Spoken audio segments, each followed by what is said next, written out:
It was recently confirmed that the Kamiko game that came out on the Japanese eShop is coming west this week. Now, before we even knew it was coming west, we thought it was going to be Japan only. So I used the region-free features to grab it because it's a little adventure game and it costs all of 500 yen, which translates to about $4 US. And since tomorrow is the North American release of the game, I figured it was the perfect time to post my review. Without further delay, here is my review of Kamiko, exclusive to the Nintendo Switch.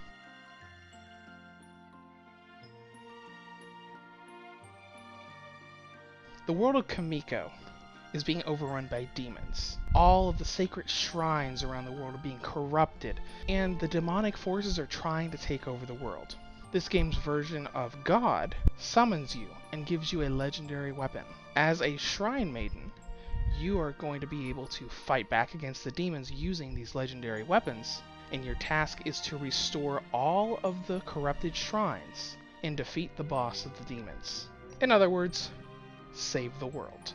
The story is very light, I should say. There's a decent amount of story in the intro of the game, and then you don't really get any story until the end of the game. So I mean, there's a pretty decent amount of story, so you kind of know what's going on, but it's not like super in depth.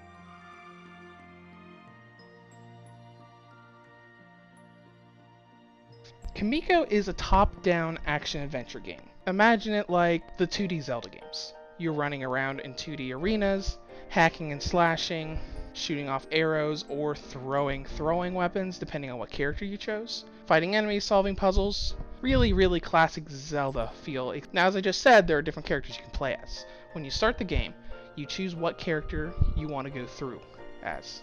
And this is basically like a class selection. The first character has a one-handed sword, second character has bow and arrow, and the third character has a throwing shield and a dagger. So this is basically just what weapon do you want to use? Do you want to hack and slash at close quarters with the one-handed sword?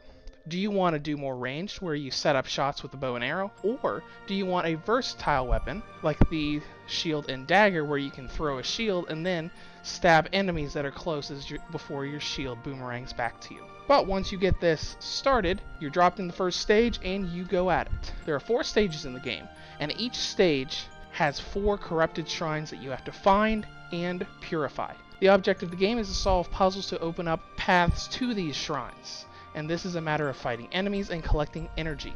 As you defeat enemies, you collect sparkles that fill up an energy gauge.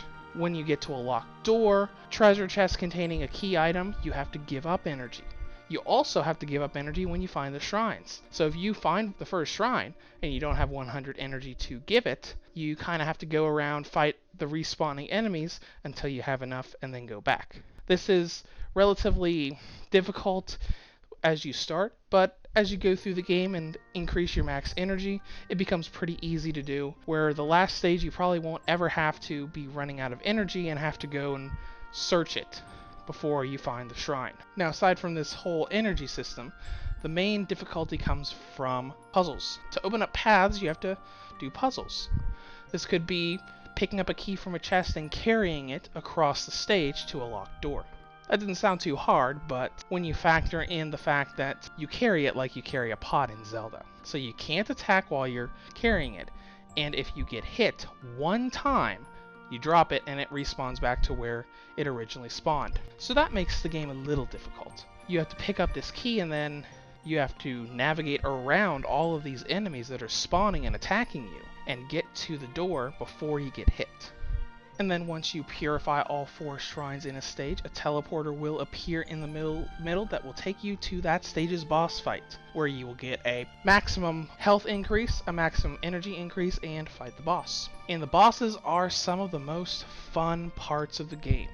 Each boss cannot be harmed at the start, but you must watch the patterns, find a weak point, or find a pattern. You might have to have them follow you and hit switches on the ground to force the boss out of its armor, or you might just have to watch parts of the boss to see where the weak point is and attack that weak point.